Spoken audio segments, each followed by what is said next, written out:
চাঁপাই সীমান্তে উত্তেজনা সংঘর্ষ, ভারতীয়দের হামলায় বেশ কজন আহত। প্রতিবাদে রাজধানীতে নাগরিক কমিটির মশাল মিছিল।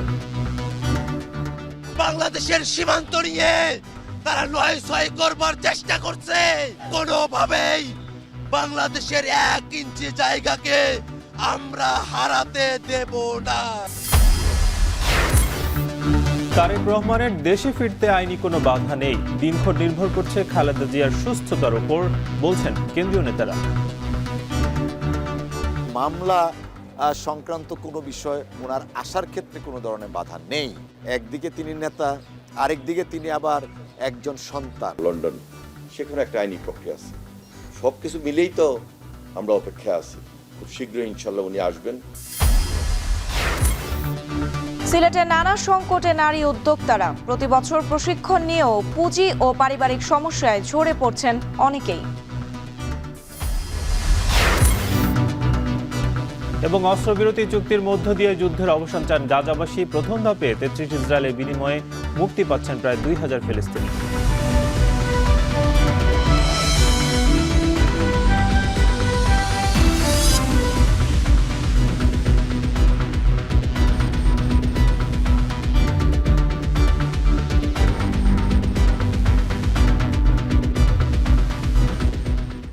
স্বাগত এখন বাজারে। পুরো আয়োজন জুড়ে সঙ্গে আছি আমরা দুজন, আমি সুমাইরাত্রি এবং আমি নাজমুস সাকিব।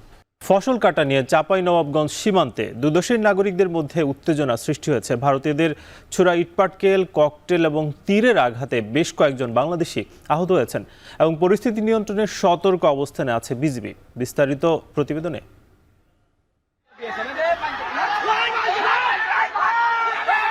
গেল সপ্তাহে সীমান্তে কাঁটাতারের বেড়া নিয়ে উত্তপ্ত চাঁপাইনবাবগঞ্জ সীমান্ত। এরই মধ্যে বিএসএফের সরাসরি মদদে সেই উত্তেজনার আগুনে যেন ঘি ঢেলে দিয়েছে সীমান্তবর্তী ভারতীয় নাগরিকরা। গম কেটে নেওয়ার ভুয়া অভিযোগ তুলে শনিবার সকালে কালীগঞ্জ সীমান্তে ঢুকে বাংলাদেশিদের ফসল নষ্ট করে ভারতীয় নাগরিকরা। কেটে দেয় আম গাছ সহ বিভিন্ন ফলের গাছ। এ সময় ভারতীয়দের ধাওয়া দেয় স্থানীয়রা। এক পর্যায়ে ইটপাটকেল, তীরধনুক ও ককটেল নিয়ে সীমান্তে অবস্থান নেয় তারা। ক্ষণে ক্ষণে বিস্ফোরণ ঘটিয়ে বাংলাদেশে ঢুকে পড়ার হুমকি দেয়। এ সময় তাদের প্রতিহতে ইটপাটকেল ও লাঠিসোঁটা নিয়ে অবস্থান নেয় বাংলাদেশিরাও। ভারতীয়দের ছোঁড়া, ঢিল ও তীরের আঘাতে বেশ কয়েকজন বাংলাদেশি আহত হন। ঠিক না, যেটা আমরা পাইছি। ওই দিক থেকে ঢেল আসছে, পাটকেল আসছে, এদিক থেকে আমরা কিছু ঢেল ছুড়েছি, কারণ আমাদের জীবন তো বাঁচাতে হবে, আমাদের দেশকে তো রক্ষা করতে হবে। বাংলাদেশের বিজিবি যখন বাধা দেয় তখন ওদের বিএসএফে গ্যাস নিক্ষেপ করেছে। যে কয়েকজন আহত এবং মনে করেন একটা বিজিবির প্রায় একটা লোক কেটে গেছে, এটুকু জানতে পারলাম। আর এই কয়েকজনকে মেডিকেলে ভর্তি করানো হয়েছে। একের পর এক এ ধরনের ঘটনায় শঙ্কিত সীমান্তের বাসিন্দারা। পরিস্থিতি নিয়ন্ত্রণে সতর্ক অবস্থানে রয়েছে সীমান্ত রক্ষী বাহিনী, বিজিবি। ইন্টারন্যাশনাল আইন যেটা আছে এটা ভঙ্গ করেছে। তো এই ব্যাপারে আমি আমার মহাপরিচালককে বিস্তারিত ঘটনা বর্ণনা করেছি এবং আমি আশা করি আমাদের বিজিবির হেডকোয়ার্টার এবং বিএসএফ হেডকোয়ার্টারের উচ্চ পর্যায়ে তারা একটা আলোচনা করবেন। তবে আমি এই এলাকায় এটুকু নিশ্চয়তা করতে চাই, বাংলাদেশের জনগণ এবং বিজিবি আমরা প্রস্তুত আছি সীমান্তে। আমাদের জনগণ আমাদের যেটা নিশ্চয়তা করলো ভবিষ্যতেও আমাদের থাকবে। সুতরাং আপনাদের মাধ্যমে আমি রিকোয়েস্ট করতে চাই, বর্তমানে শূন্য লাইন বরাবর আমাদের জনগণকে দূরে সরে আসার জন্য। বিজিবি আমরা দিনরাত প্রস্তুত আছি। আমরা ইনশাল্লাহ যে কোনো পরিস্থিতি আমাদের বিজিবির কন্ট্রোলে আছে। গত সপ্তাহে চাঁপাইনবাবগঞ্জের চৌকা সীমান্তের ওপারে বিএসএফের কাঁটাতারের বেড়া নির্মাণ নিয়ে সৃষ্টি হয় উত্তেজনাকর পরিস্থিতি। পরে বিজিবি বিএসএফ পতাকা বৈঠকের মাধ্যমে কাঁটাতারের বেড়া নির্মাণ বন্ধ করে দেয়া হয়। এখন চাঁপাইনবাবগঞ্জ। বাংলাদেশের 1 ইঞ্চি জায়গা কেড়ে নিতে দেয়া হবে না বলে জানিয়েছেন জাতীয় নাগরিক কমিটির সদস্য সচিব আক্তার হোসেন। তিনি বলেন, বাংলাদেশের সীমান্ত নিয়ে 9-6 করতে চাইলে বাংলাদেশের মানুষ প্রতিরোধ করতে প্রস্তুত আছে। ভারতীয় দোসরদের আর বাংলাদেশের ক্ষমতায় আসতে দেয়া হবে না বলে জানান তিনি। চাঁপাইনবাবগঞ্জের শিবগঞ্জ সীমান্তে ভারতীয়দের হামলার প্রতিবাদের মশাল মিছিল করে জাতীয় নাগরিক কমিটি শনিবার রাতে বাংলা মোটর থেকে শুরু হয়ে মিছিলটি শাহবাগে শেষ হয়। ভারতের আগ্রাসন রুখে দেয়ায় চাঁপাইনবাবগঞ্জবাসীকে ধন্যবাদ জানিয়ে নাগরিক কমিটির সদস্য সচিব আক্তার হোসেন বলেন, ভারতের চক্রান্ত সফল হতে দেয়া হবে না, আর কখনো বিদেশিদের কাছে পরাধীনতা মেনে নেওয়া যাবে না।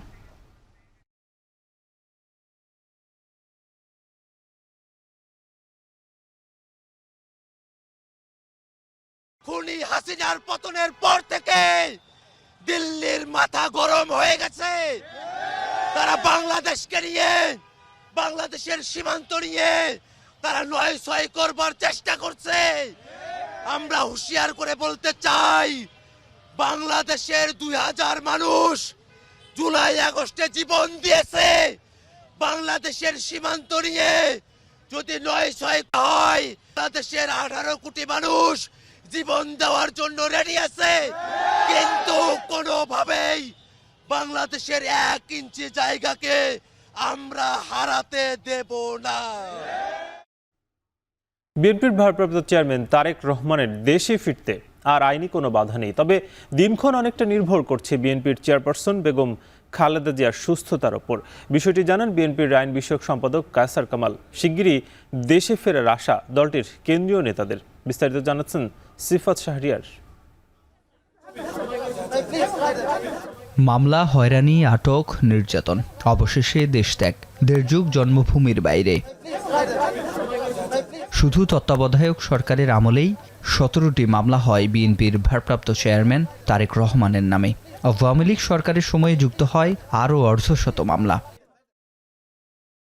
গণ অভ্যুত্থানের পর তারেক রহমান একে একে নির্দোষ প্রমাণিত হয় প্রায় সব মামলায়। তাতে জনমনে আবারও জোরালো হচ্ছে তারেক রহমানের দেশে ফেরার প্রসঙ্গটি। অধীর আগ্রহে অপেক্ষমান বিএনপির লাখো নেতাকর্মী। কেন্দ্রীয় নেতারা বলছেন শিগগিরই দেশে ফিরবেন তিনি।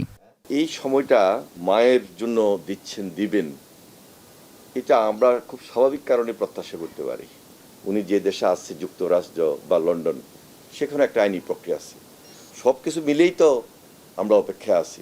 খুব শীঘ্রই ইনশাল্লাহ উনি আসবেন। দেশবাসী তো প্রত্যাশাই করে। তারেক রহমানের দেশে ফিরতে আইনি বাধা কোথায় জানতে চাই বিএনপির আইন বিষয়ক সম্পাদক কায়সার কামালের কাছে।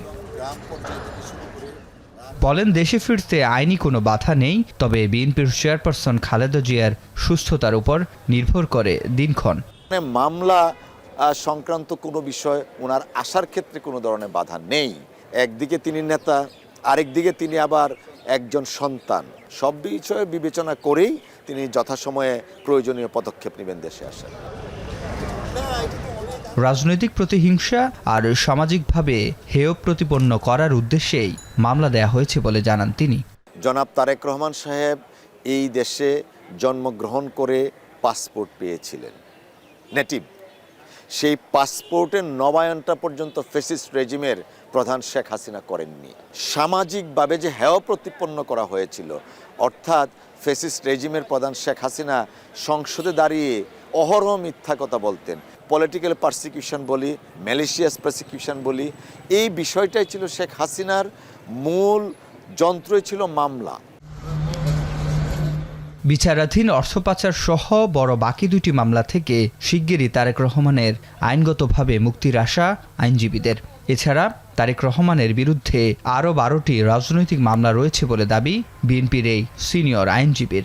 উনি আমাকে টু সাম এক্সটেন্ট একটা কথা বলেছেন, রাষ্ট্রীয় ব্যবস্থাপনায় যদি এই রাজনৈতিক মামলাগুলো উঠিয়ে নেওয়া হয়, জনাব তারেক রহমান সাহেবের মামলা যেন সর্বশেষ উঠানো হয়, অর্থাৎ উনার পরে যেন আর কোনো রাজনৈতিক আসামি না থাকে। সিফাত শাহরিয়ার, এখন ঢাকা। উত্তর পূর্বাঞ্চলের জনপদ সিলেটে প্রতি বছর প্রায় বিভিন্ন সরকারি বেসরকারি প্রতিষ্ঠান থেকে প্রশিক্ষণ নিয়ে ব্যবসা শুরু করেন কয়েকশো নারী উদ্যোক্তা। তবে বছর না ঘুরতেই ঝরে পড়ে তাদের অধিকাংশই। এতে খুব একটা বাড়ছে না নারী উদ্যোক্তার সংখ্যা, এমনকি ব্যবসা সম্প্রসারণেও বাধাগ্রস্ত হচ্ছেন তারা। বিশেষজ্ঞরা বলছেন, পুঁজি সংকট, পারিবারিক সহযোগিতার অভাবের পাশাপাশি অনুৎপাদনশীল খাতে প্রবাসী বিনিয়োগ বেড়েছে। শিল্প খাতে নারী উদ্যোক্তাদের জন্য প্রবাসী বিনিয়োগ না আসাকে দুশ্চিন্তারা। অনিল পালের ক্যামেরায় আর জানাচ্ছেন সন্দীপন শুভ। সুরমা নদীর তীর ঘেঁষা সিলেট নগরীর কুশিঘাট এলাকার নারী উদ্যোক্তা রূপছানা বেগম 19 বছর আগে প্রাইমারি স্কুলের গণ্ডি পেরিয়ে উদ্যোক্তা হওয়ার স্বপ্ন নিয়ে শুরু করেন কাপড় সেলাইয়ের প্রশিক্ষণ। স্বল্প পুঁজিতে ছোট দোকান ভাড়া করে কয়েকটি সেলাই মেশিন কিনে শুরু করেন দর্জির ব্যবসা। নিজের দাঁড় করানো ব্যবসা নিয়ে স্বপ্ন ছিল আকাশ ছোঁয়ার। শুরুটাও হয়েছিল দারুণভাবে, কিন্তু সময়ের সাথে সাথে অর্থ সংকট ও অস্থিতিশীল পরিস্থিতির কারণে বেড়েছে দুশ্চিন্তা। ব্যবসা চালাই তুলে লাগবো টাকা, আমরা আর ব্যবসা টানিয়ে নিতে পারলাম না, হয়তো ব্যবসা ছাড়তে হইব। 19 বছর হয়ে গেছে ব্যবসার লাইফ, এখন বাধ্য ব্যবসাটা ছাড়ি দিতে হইব। শুধু রূপছানা একাই নন, বরং জেলার অসংখ্য নারী উদ্যোক্তারই একই গল্প। নিজেদের ব্যবসা শুরুর পর স্বপ্নের ডালপালা মেলার আগেই নাম লেখাতে হচ্ছে ঝরে পড়াদের দলে। পারিবারিক ও পারিপার্শ্বিক প্রতিবন্ধকতা এবং আর্থিক সংকট সহ নানা কারণেই মাথা তুলে দাঁড়াতে পারছেন না তারা। যতবার স্টার্ট করছি কোনো না হয় প্যান্ডামিক সিচুয়েশন, নাইলে কর্মী সংকট, নাইলে আপনার হচ্ছে কখনো ফিনান্সিয়ালি সমস্যা। বেচাকিনিতে একটু দুর্বল হয়ে গেছিলাম, তারপরে লস খাওয়ার পরে আর আমি কাপড় টাপড় আর আনতে পারি না, এই জন্য আমি বন্ধ করে দিচ্ছি। মোটামুটি যাদের করার মনোবৃত্তি থাকে যে বড় শুরু পরে তারা পুঁজি পায় না। আলো আঁধারের খেলায় শুধু ব্যর্থতার গল্পই নয়, বরং সৃষ্টি হচ্ছে নতুন নতুন সফলতার গল্প। কঠোর পরিশ্রম আর দৃঢ় মনোবলের মাধ্যমে নারী উদ্যোক্তারা প্রতিনিয়ত তৈরি করছেন কর্মসংস্থানের পাশাপাশি দারুণ কিছু শিল্প প্রতিষ্ঠান। সিলেট শহরের খাদিমপাড়ার নারী উদ্যোক্তা সুইটি সূত্রধর মাত্র 150 টাকা নিয়ে শুরু করে বর্তমানে গড়ে তুলেছেন প্রায় 20 লাখ টাকার প্রতিষ্ঠান, যেখানে বাঁশ বেতের আকর্ষণীয় শোরুমের পাশাপাশি রয়েছে আধুনিক যন্ত্রপাতির একটি কারখানা। কর্মসংস্থান সৃষ্টি হয়েছে প্রায় 20 জন মানুষের। এই সফল নারী উদ্যোক্তা বলছেন, নানা প্রতিবন্ধকতা অতিক্রম করে এখন অনেকটাই সফল তিনি। নেট থেকে ধরেন একটা ডিজাইন বের করে দিছে যে এটা পারবেন কিনা, না যে পারবো, তো ওইরকম করে করে আজকে আমি ধরেন আমার 2 বছর হবে, মানে আমি ভালোই সারা পাইতেছি, কিন্তু আমি এই প্রোডাক্ট করে খাবার করতে পারতেছি না। নারীদের ব্যর্থতার বিষয়ে এই খাত সংশ্লিষ্টরা বলছেন, আর্থিক সংকট সহ পারিবারিকভাবে সহযোগিতা না পাওয়া এবং এরকম শিল্প খাতে প্রবাসী বিনিয়োগ না পাওয়া ব্যর্থতার অন্যতম কারণ। বিশেষ করে নারীদের ক্ষেত্রে সহজ শর্তে এবং কম সুদে ঋণ প্রদানের দাবি জানান তারা। কমিটেড যেসব উদ্যোক্তা ছিলেন, যে আমরা মনে করছিলাম খুব ভালো করবেন, এই ধরনের অনেক উদ্যোক্তা কিন্তু ব্যবসা বাণিজ্য গুটিয়ে চলে গেছেন পরিবারের কারণে। এবং আমি সবচেয়ে বড় যে বাধাটা মনে করি সেটা হলো কি, যে আমাদের সবার সহযোগিতা, সেটা পরিবার কেন্দ্রিক সহযোগিতা খুব বেশি দরকার। ব্যাংক থেকে অনেক বড় বড় ঋণ নিতেছে, কিন্তু ছোট উদ্যোক্তাদের বেলা সেটা হইতেছে না, বা স্বাভাবিক উদ্যোক্তা যারা মধ্য পর্যায়ের উদ্যোক্তা তাদের বেলাও সেটা হইতেছে না। তারা লোনগুলো ঠিক মতো পাইতেছে না, লোনগুলো না পাওয়ার কারণে তারা ওই যে ঝরে পড়তেছে। Bangladesh women's chamber of commerce and industries প্রয়োজনীয় মূলধন পেলে দেশের অর্থনৈতিক অগ্রযাত্রায় নারীরা ভূমিকা রাখবে বলে মনে করছেন নারী উদ্যোক্তারা। সন্দীপন শুভ, এখন সিলেট। নওগাঁর হাটবাজারে আমন ধানের সরবরাহ কম হলেও কমেছে দাম। সব ধরনের ধানের দাম মন প্রতি কমেছে 50 টাকা পর্যন্ত। ব্যবসায়ীরা বলছেন, চাল আমদানি হওয়ায় ধানের বাজারে পড়েছে প্রভাব। নওগাঁর মহদেবপুর উপজেলার চকগৌরী হাট থেকে বিস্তারিত জানাবেন আব্বাস আলী। আব্বাস, জানাবেন যে বাজারে প্রতিমন ধান কি দামে বিক্রি হচ্ছে?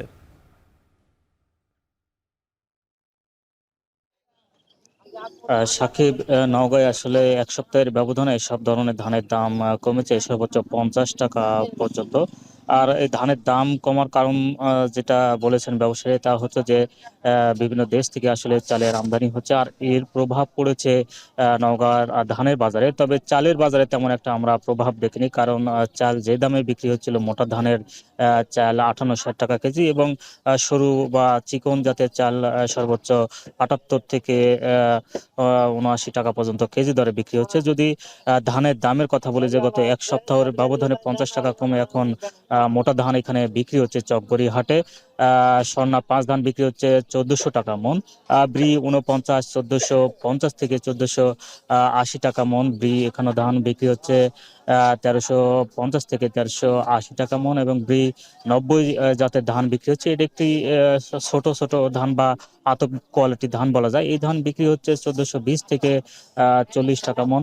তবে আতপ ধানের দাম সবচেয়ে বেশি কমেছে বলে এখানকার ব্যবসায়ী জানিয়েছেন, যে প্রায় 150 থেকে 200 টাকা মনে কমে এখন বিক্রি হচ্ছে 1900 থেকে 2000 টাকা মন। তবে ইরিবুরু মৌসুমে যেসব ধান, কাটারি বক, জিরাশাইল ধান রয়েছে, সেগুলোর দাম স্থিতিশীল অবস্থায় রয়েছে এবং এগুলো বিক্রি হচ্ছে 1800 থেকে 1900 টাকা মন দরে। এখানকার যারা কৃষক, যারা এখানে ধান বিক্রি করার জন্য আসছেন, তারা জানিয়েছেন যে হঠাৎ করে আসলে তাদের ধানের দাম কমে যাওয়ার কারণে তারা অনেকটাই মনক্ষুণ্ণ বলা যায়, কারণ তারা আসলে এই ধান বিক্রি করে এখন ইরি বোরো ধানের প্রস্তুতি নিচ্ছেন, যার কারণে আসলে ধানের দাম কমায় তারা অনেকটা মনক্ষুণ্ণ ভাব প্রকাশ করেছেন। আর যারা ব্যবসায়ী রয়েছেন তারা বলছেন যে ধানের সরবরাহ কম, তারপর আসলে ধানের দাম কমেছে এবং আগামীতে আরো কমার সম্ভাবনা রয়েছে বলে জানিয়েছেন। তো এই ছিল আমার কাছে ধানের দরদাম নিয়ে সবশেষ। নওগাঁ থেকে যুক্ত ছিলেন আব্বাস আলী, তিনি জানাচ্ছিলেন চালের আমদানিতে ধানের দাম কিছুটা কমেছে সেই খবর। দেশের সবচেয়ে মজবুত আরএফএল ল্যাডার, যা 6061 গ্রেড অ্যালুমিনিয়ামে তৈরি। শক্তিশালী এমএস ক্রসবার নিশ্চিত করে সর্বোচ্চ নিরাপত্তা। RFL ladder. বিশাল চাহিদার বিপরীতে 2% চিনিও উৎপাদন করতে পারছে না দেশের রাষ্ট্রায়ত্ত চিনি কলগুলো। আখের দাম বাড়ানো ও প্রণোদনা দেয়ায় আখ চাষ কিছুটা বাড়লেও তা প্রভাব ফেলেনি চিনি উৎপাদনে। এছাড়া 6টি চিনি কল বন্ধ থাকায় খাতটি হয়ে পড়েছে আমদানি নির্ভর। এতে মাঝে মধ্যেই অস্থিতিশীল হয়ে পড়েছে চিনির বাজার। এই অবস্থায় উৎপাদন বাড়াতে বন্ধ থাকা চিনি কলগুলো চালুর দাবি ব্যবসায়ী ও চিনি কল শ্রমিক নেতৃবৃন্দের। সাইফুল ইসলাম সাগরের তোলা ছবিতে আরো জানাচ্ছেন মাজেদুর রহমান। 1962 সালে জয়পুরহাট চিনিকল চালুর পরে সর্বোচ্চ চিনি উৎপাদন হয়েছিল 1994-95 আখ মারাই মৌসুমে। সে সময় চিনি উৎপাদন ছিল 22,043 মেট্রিক টন। আর এবছর চিনি উৎপাদন লক্ষ্যমাত্রা নির্ধারণ করা হয়েছে মাত্র 3,000 মেট্রিক টন। দিন দিন চিনির উৎপাদন কমে যাওয়ায় আমদানি নির্ভরশীলতা বাড়ছে, দেশীয় অর্থনীতিতে চাপ পড়ছে, অনেক সময় বাজার হয়ে উঠছে অস্থিতিশীল। মারাই সক্ষমতার দিক থেকে জয়পুরহাট দেশের সর্ববৃহৎ চিনিকল। প্রতিদিন 2,000 টন আখ মারার সক্ষমতা থাকলেও এই চিনিকলটিতে দেখা দিয়েছে আখের সংকট। বর্তমানে 1 মাস মারাই করার মতো আখ মিলছে না। চলতি মারাই মৌসুমে 50,000 টন আখ মারাই করে 3,000 টন চিনি উৎপাদনের লক্ষ্যমাত্রা নির্ধারণ করা হয়েছে, যা গত মৌসুমের তুলনায় কিছুটা বেশি। কৃষকরা বলছেন আখ চাষে কিছুটা সুযোগ সুবিধা বাড়ায় আগের তুলনায় আখ চাষ কিছুটা বেড়েছে, তবে দাম আরও বাড়ানো সহ উন্নত জাতের চারা দাবি করছেন তারা। সরকার গত বছর দাম বৃদ্ধি করার কারণে আমরা একটু কুশাল লাগাইছি, তারপরেও খুব একটা না, আমরা উন্নত মানের বীজ পাচ্ছি না দেখে ফলনটা একটু সুবিধাজনক হচ্ছে না, খুব কম। কুইন্টাল প্রতি 100 টাকা বাড়লে আরও আখ বেশি লাগাবে আখ চাষিরা। তবে চিনিকল কর্তৃপক্ষের দাবি কৃষকদের আখ চাষে ফেরাতে কৃষি ঋণ ও বীজসহ সব ধরনের সহায়তা দেওয়া হচ্ছে। চাষিদেরকে আখ চাষি উদ্বুদ্ধকরণের জন্য উন্নত মানের বীজ, সার, কীটনাশক, নগদ অর্থ সহযোগিতা করার মাধ্যমে আখ চাষি উদ্বুদ্ধ করা হচ্ছে।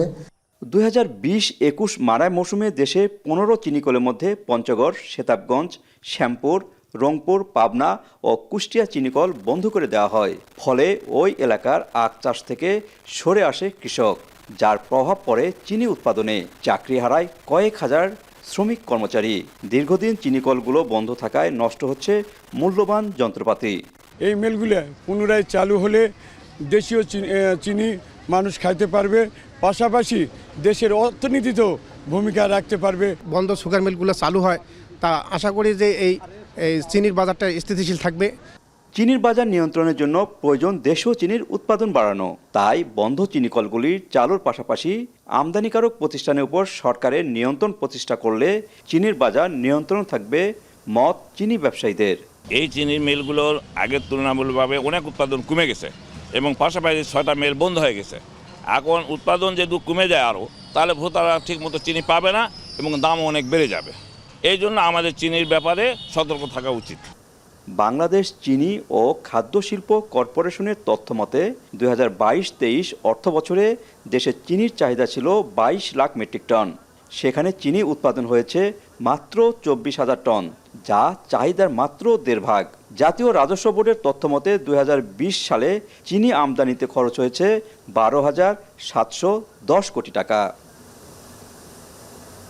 মাজেদুর রহমান, এখন, বগুড়া।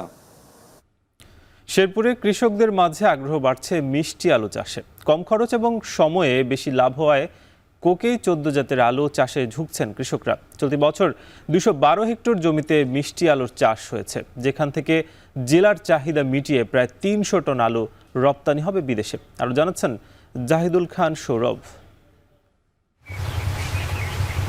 শেরপুরে বলারচর গ্রামে কৃষক কমেদ আলী গেল বছর 2 বিঘা জমিতে করেন জাপানি জাতের মিষ্টি আলু কোকেই 14। ফলন ভালো হওয়ায় অন্তত 60,000 টাকার আলু বিক্রি করেন। এবার 3 বিঘায় চাষ করে লাখ টাকার আলু বিক্রির আশা তার। বিঘা প্রতি খরচ হয় 20 থেকে 25,000 টাকা। সমস্ত খরচ বাদ দিয়ে বিঘায় লাভ হয় 25 থেকে 30,000 টাকা। অল্প খরচে অধিক লাভ হয় জেলার অন্যান্য কৃষকরাও আগ্রহী হচ্ছেন আলু চাষে। গত আলু গাছ 2 বিঘাতে আলু গাছে 60,000 টাকা। এবার আলু গাছে 3 বিঘা আলুতে 1,20,000 টাকা বেশ কিনা এটা আমার আশা হচ্ছে। কৃষি অফিস তো আমগরে সুযোগ সুবিধা দিছে, এই মিষ্টি আলুর বীজ দিছে, তারপরে সার দিছে, আবার শুনতেছি যে এই আলুটা বিদেশে নিয়ে বিক্রি করব। 1 বিঘা মিষ্টি আলু করছি, তাই আশা করতেছি যে মিষ্টি আলু তোলার পরে যাতে আমার 20-25,000 টাকা বেচাকিনি আসে। নারুতো জাপান প্রতিষ্ঠানের কর্মকর্তা জানান, শেরপুর সদরের 43 কৃষককে বিনামূল্যে মিষ্টি আলু লতা ও রাসায়নিক সার প্রদান করা হয়েছে, যাতে কৃষকরা বেশি পরিমাণে আলু চাষ করতে পারে। এই বছর 30 একর জমিতে এখানে চাষ হয়েছে। আমরা কৃষকদের মিষ্টি আলুর লতা, রাসায়নিক সার, কীটনাশক দিয়ে সহযোগিতা করেছি এবং প্রত্যেক দিন আমরা কৃষকদের এসে আগাছা নিড়ানো, পানি দেওয়া এবং বিভিন্ন রোগবালাইয়ের বিষয়ে পরামর্শ দিয়ে থাকি। নতুন জাতের আলু চাষে কৃষকদের নিয়মিত পরামর্শ ও সহযোগিতা করছেন কৃষি কর্মকর্তারা। শুধু দেশেই নয়, দেশের গণ্ডি পেরিয়ে বিদেশেও ব্যাপক চাহিদা রয়েছে মিষ্টি আলুর। এখানকার কৃষকরা কন্ট্রাক্ট ফার্মিংয়ের মাধ্যমে 30 একর জমিতে মিষ্টি আলু চাষ করছে এবং জাপানিজ একটি কোম্পানি এই মিষ্টি আলু প্রোডাক্টটি আমাদের বিদেশে রপ্তানি করবে।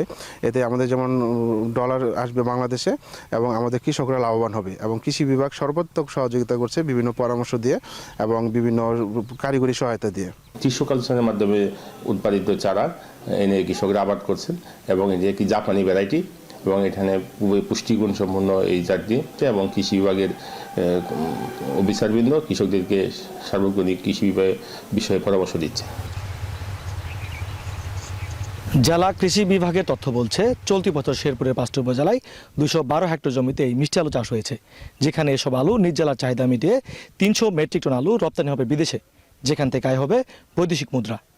জাহিদুল খান সৌরভ, এখন শেরপুর। দর্শক, সংবাদের শুরুতেই জানিয়েছিলাম চাঁপাইনবাবগঞ্জের শিবগঞ্জের সীমান্তে উত্তেজনা। থমথমে অবস্থা চৌকা গ্রামে। ভারতীয়দের যে কোনো উস্কানি প্রতিহত করতে সজাগ গ্রামবাসী। বিস্তারিত জানাতে সীমান্ত এলাকায় আছেন রাকিবুল হাসান, যুক্ত হচ্ছে তার সঙ্গে। রাকিব, সীমান্তে এখন কি পরিস্থিতি বিরাজ করছে? এই যে 2 দেশের মধ্যে নাগরিকদের যে উত্তেজনা সৃষ্টি হয়েছে, এ নিয়ে আসলে বিজিবি কি বলছে? রাত্রি আসলে এখনো পর্যন্ত শিবগঞ্জের যে কিরণগঞ্জ এলাকার চৌকা এলাকা, সেখানে কিন্তু একটি থমথমে পরিস্থিতি বিরাজ করছে।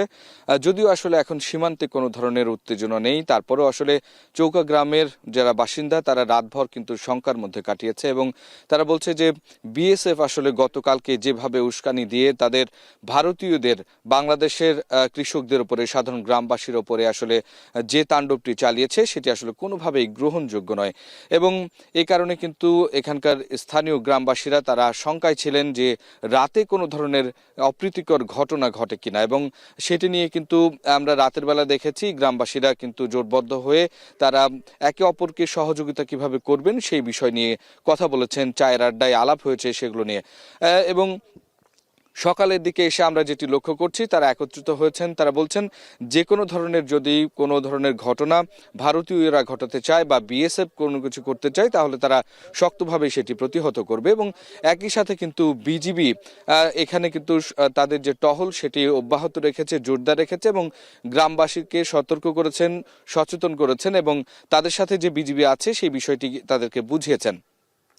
গ্রামের লোকেরা যেটি বলছেন যে আসলে তারা তাদের ফসল নষ্ট করার অভিযোগে যে এইখানে হামলা চালিয়েছে সেটি কোনোভাবেই কাম্য নয় এবং এর ক্ষেত্রে আসলে বিজিবি থেকে বলা হয়েছে গতকালকেই তারা একটি পতাকা বৈঠক করেছে এবং পতাকা বৈঠকে বিএসএফ বিজিবির কাছে এই ঘটনার জন্য দুঃখ প্রকাশ করেছে এবং তারপরে তারা কিন্তু সীমান্তের 150 গজ দূরে চলে গেছে এবং ভারতীয়দেরকে এখান থেকে এই সীমানা থেকে নিয়ে গেছে। তো এই পরিস্থিতিতে এখন পর্যন্ত বিজিবি সতর্ক অবস্থায় রয়েছে এবং এখানকার যারা গ্রামবাসীরা রয়েছেন তাদেরকেও কিন্তু একটি আশ্বাসের মধ্যে রেখেছে যাতে করে এরপরে কোনো ঘটনা আসলে ঘটবে না এমনটা বলা হয়েছে। এবং একই সাথে এখানে বিজিবি 59 বিজিবির যিনি মহাপরিচালক আছেন, অধিনায়ক আছেন, তিনি যেটি বলেছেন যে তারা সতর্ক অবস্থায় রয়েছে এবং বিএসএফ এর সাথে কথা হচ্ছে যাতে করে এরকম ধরনের কোনো ঘটনা না ঘটে। গতকাল যেমন 7 থেকে 8টি ককটেল এবং সাউন্ড গ্রেনেডের বিস্ফোরণ ঘটিয়েছে, যেটি সীমান্ত আইন লঙ্ঘন করেছে বিএসএফ, সেই বিষয়টি আসলে বিজিবির পক্ষ থেকে ভাবে বলা হয়েছে বলে আমরা জানতে পেরেছি এবং এর পুনরাবৃত্তি যেন না হয় সেই বিষয়ে কিন্তু পতাকা বৈঠক অনুষ্ঠিত হয়েছে। এবং আজকে গতকাল রাতে পর্যন্ত আসলে বিজিবির পক্ষ থেকে বলা হয়েছিল যে মহাপরিচালকের মধ্য দিয়ে আসলে সাংবাদিক সম্মেলন বা গণমাধ্যমকে এই বিষয়ে কিছু জানানো হবে, সেটির প্রস্তুতি তারা নিচ্ছে। তো এখন পর্যন্ত আমরা দেখছি যে গ্রামবাসী তারা কিন্তু সচেতন অবস্থায় রয়েছেন এবং সতর্ক আছেন। তো রাত্রেই ছিল রাজশাহী চাঁপাইনবাবগঞ্জ থেকে আমার কাছে সর্বশেষ খবর। চাঁপাইনবাবগঞ্জের শিবগঞ্জের সীমান্তে উত্তেজনার খবর জানাতে যুক্ত ছিলেন রাকিবুল হাসান।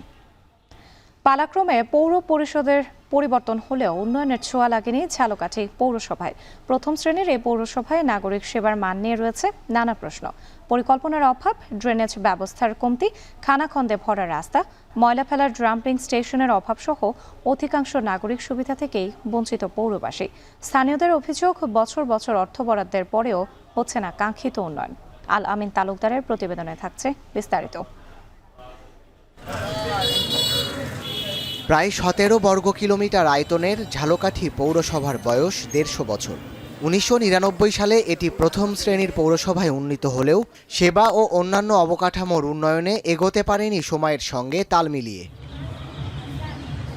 পৌরসভায় শিশু ও বয়স্কদের জন্য নেই কোনো বিনোদন কেন্দ্র। সেবার মান এখনও ইউনিয়ন পর্যায়ের।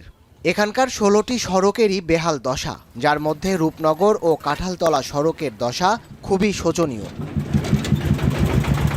ড্রেনেজ ব্যবস্থা অকার্যকর হওয়ায় সামান্য বৃষ্টি হলেই ড্রেনের পানি উপচে ময়লা আবর্জনা ছড়িয়ে পড়ে চারদিকে। এছাড়া এ পৌরসভায় নেই কোনো গণশৌচাগার, নেই সুপরিকল্পিত বর্জ্য ব্যবস্থাপনা। পৌর কর্তৃপক্ষের নির্দেশে পরিচ্ছন্ন কর্মীরা সুগন্ধা নদীতে ময়লা ফেলায় দূষিত হচ্ছে নদীর পানি, ছড়াচ্ছে রোগ জীবাণু।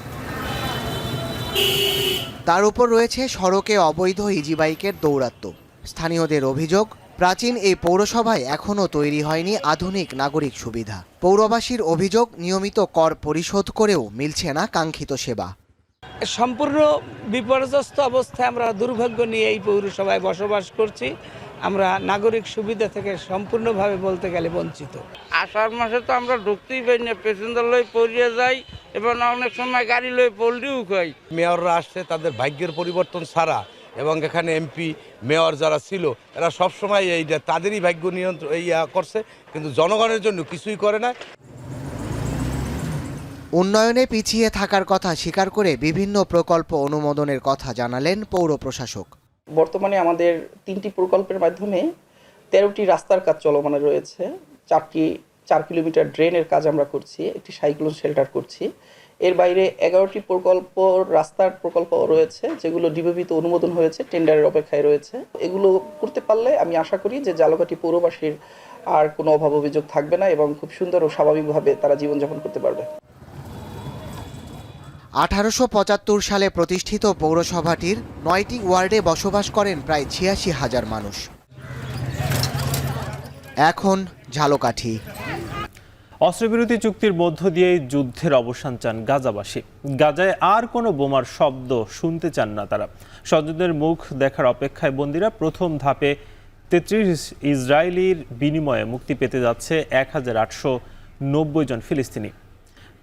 42 দিনের চুক্তিটি কার্যকর হচ্ছে স্থানীয় সময় সকাল 8:30 থেকে। তবে চুক্তি লঙ্ঘনের আশঙ্কায় উদ্বেগ প্রকাশ করেছেন বিশেষজ্ঞরা। এদিকে যুদ্ধবিরতিকে ইসরায়েলের বিরুদ্ধে প্রতিরোধ গড়ার পুরস্কার হিসেবে দেখছে হিজবুল্লাহ। বাকিটা জানাচ্ছেন তানভীর জনি। দীর্ঘ 15 মাস পর কিছুটা স্বস্তির নিঃশ্বাস ফেলতে যাচ্ছেন গাজাবাসী।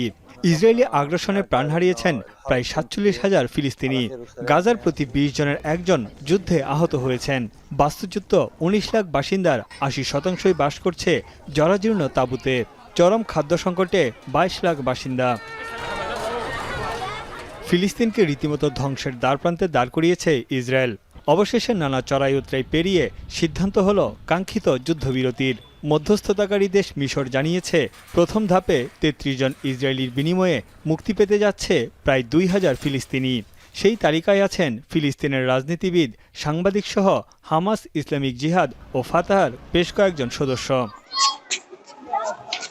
১ বছরেরও বেশি সময় ধরে নিজের ঘরবাড়ি ছাড়া কয়েক লাখ মানুষ অবশেষে পরিবার ও স্বজনদের কাছে ফিরে যাচ্ছেন তারা। তাদের আশা এর মধ্য দিয়েই চলমান যুদ্ধের অবসান ঘটবে, আর কোনো নিরীহ ফিলিস্তিনিকে প্রাণ দিতে হবে না। يكون هذا اليوم آخر يوم ما يكون بعده يعني انتهاكات لهذه الهدنة، وأن نعود إلى جباليا مسقط الرأس والمهد، وأن نلملم جراحنا.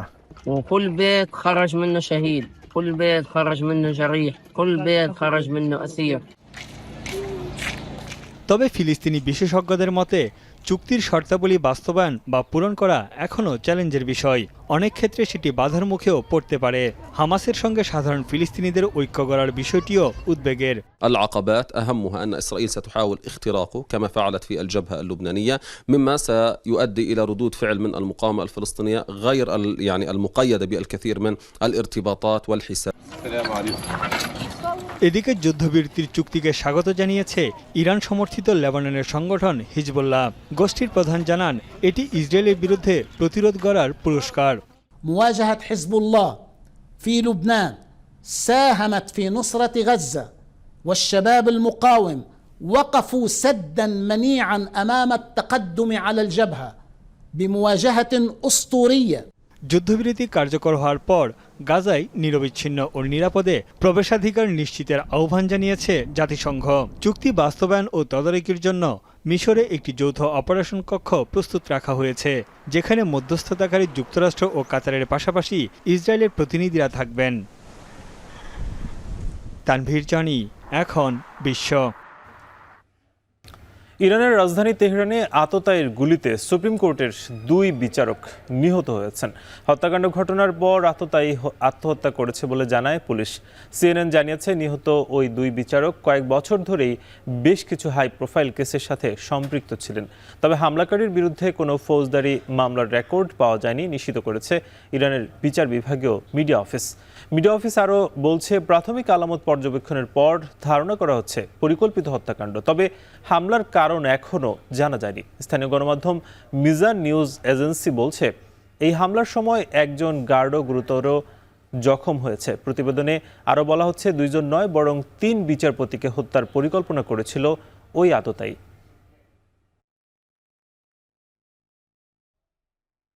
নাইজেরিয়া উত্তর মধ্যাঞ্চলে একটি গ্যাসোলিন ট্যাঙ্কার বিস্ফোরণে অন্তত 70 জনের প্রাণহানি হয়েছে। দেশটির জরুরি সেবা বিভাগ জানায় শনিবার নিজার প্রদেশে সুলেজা অঞ্চলে একটি ট্যাঙ্কার থেকে অন্য ট্যাঙ্কারে গ্যাসোলিন স্থানান্তরের সময় এই বিস্ফোরণ ঘটে। এ কাজে জেনারেটর ব্যবহার করা হচ্ছিল এবং সেখান থেকে বিস্ফোরণের সূত্রপাত বলে জানাচ্ছে বার্তা সংস্থা এপি। দেশটির ইমার্জেন্সি ম্যানেজমেন্ট এজেন্সি বলছে ভারী মালামাল আনা নেয়ার জন্য পর্যাপ্ত রেল সুবিধা না থাকায় দেশটির প্রধান সড়কগুলোতে বড় বড় দুর্ঘটনার সংখ্যা বাড়ছে। গেল সেপ্টেম্বরে এই একই প্রদেশে গ্যাসোলিন ট্যাঙ্কার বিস্ফোরণে অন্তত 48 জনের প্রাণহানি হয়। রয়টার্স বলছে শুধু 2020 সালে এই দেশটিতে 1500-র বেশি গ্যাসোলিন ট্যাঙ্কার বিস্ফোরণে মৃত্যু হয়েছে 535 জনের। আহতদের সংখ্যা 1000-এরও বেশি।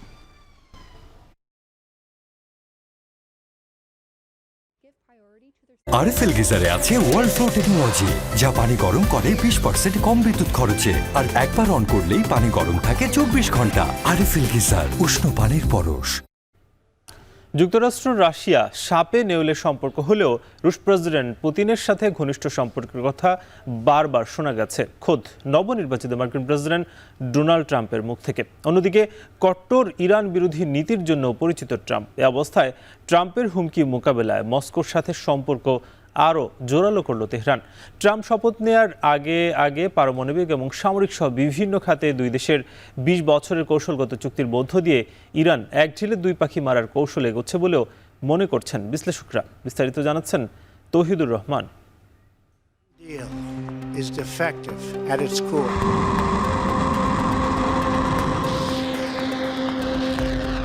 That the United States will withdraw from the Iran nuclear deal. 2017 সালে হোয়াইট হাউসের অধিপতি হয়ে ইরানকে কোণঠাসা করতে তৎপরতা শুরু করেন তৎকালীন মার্কিন প্রেসিডেন্ট ডোনাল্ড ট্রাম্প। 2018 সালে বাতিল করেন প্রেসিডেন্ট বারাক ওবামার আমলে হওয়া ইরানের পরমাণু চুক্তি। একই সঙ্গে পুনর্বহাল করেন নিষেধাজ্ঞাও। 2022 সালে তেহরানের উপর দেয়া সেই নিষেধাজ্ঞা তুলে নেয়ার ঘোষণা দেয় প্রেসিডেন্ট জো বাইডেন প্রশাসন। কিন্তু তাতে কাজের কাজ খুব একটা হয়নি, বরং যুক্তরাষ্ট্রের সহায়তায় ইসরায়েলের সাথে সংঘাত উত্তেজনার পারদ বেড়েছে ইরানের, শিকার হয়েছে হামলারও।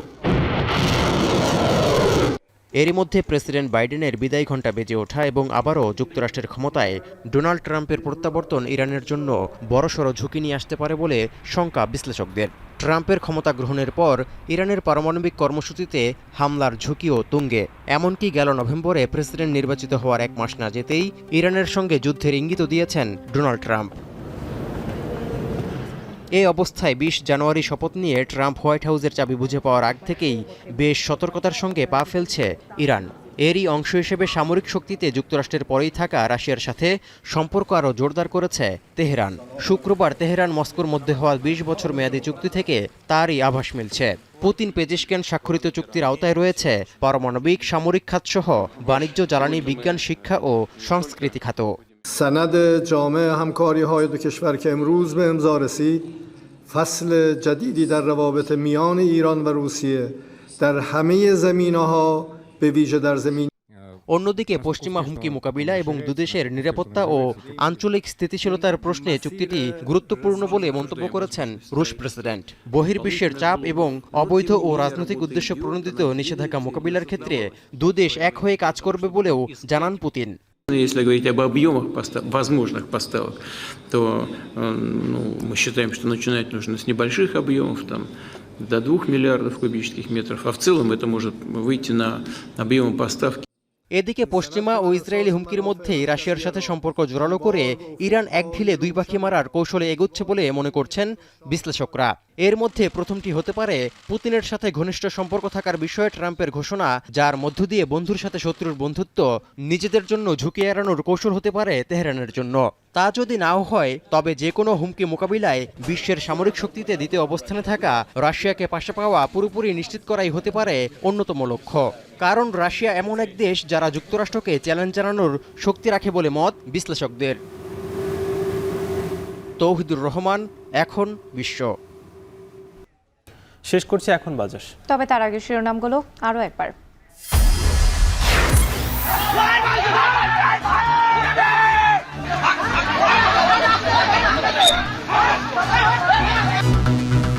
চাপাই সীমান্তে উত্তেজনা, সংঘর্ষ, ভারতীয়দের হামলায় বেশ কজন আহত, প্রতিবাদে রাজধানীতে নাগরিক কমিটির মশাল মিছিল।